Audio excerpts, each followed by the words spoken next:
With real estate sales down and borrowing costs remaining elevated, you'd have to think that the number of listings would increase, putting downward pressure on prices, right? Not necessarily.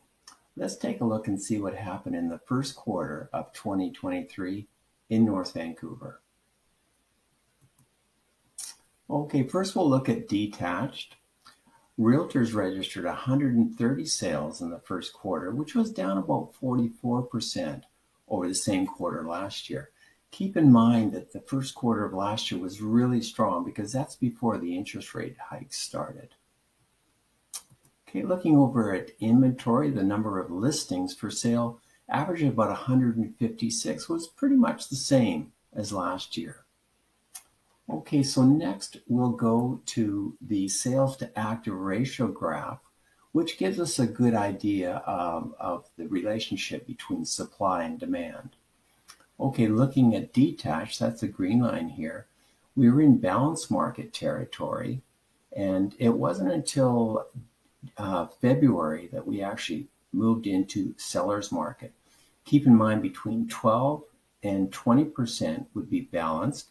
Below that would be a buyer's market where prices should expect to be decreasing, and above that a seller's market where prices should increase.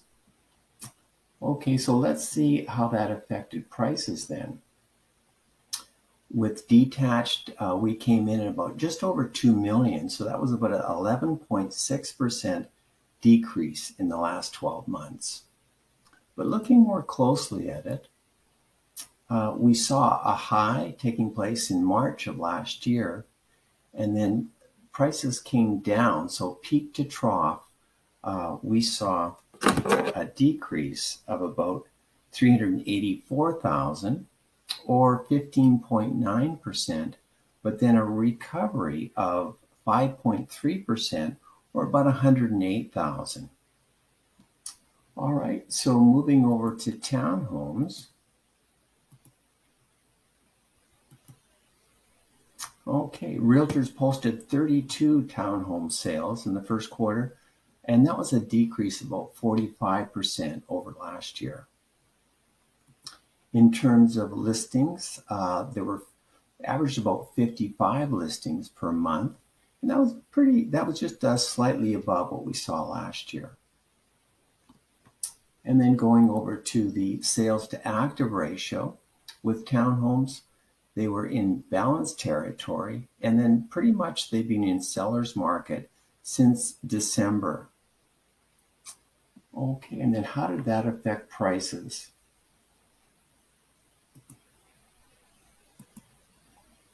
Okay, with townhomes, we came in at about 1.3 million, so that was about a 7.3% decrease in the past year. So again, with townhomes, hit a high in March, and then a decrease, the low point being in September. So that was a decrease of about 187,000 or 13.3%, and then a recovery of about 6.9% or about 84,000. Okay, and then finally with apartments,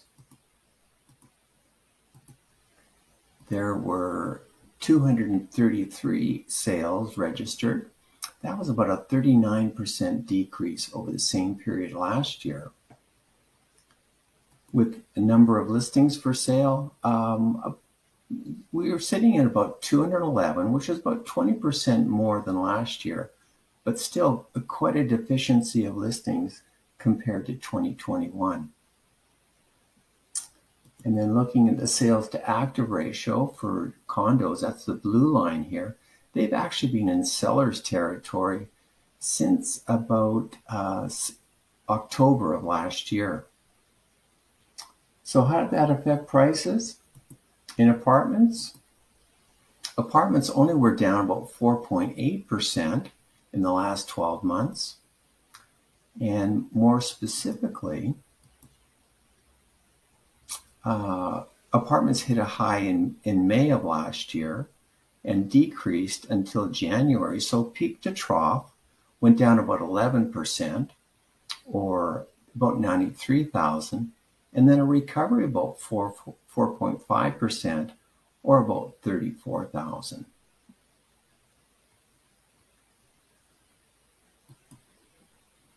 So there you have it. Despite higher borrowing costs, we had a pretty good first quarter. And so for homeowners out there that are thinking of relocating with the low inventory of listings for sale and modest price increases, now's a pretty good time to put your place on the market. So if you need any further information, please give me a call. Gary Bourne, love to hear from you. And you can always reach me at 604-787-9418. Take care.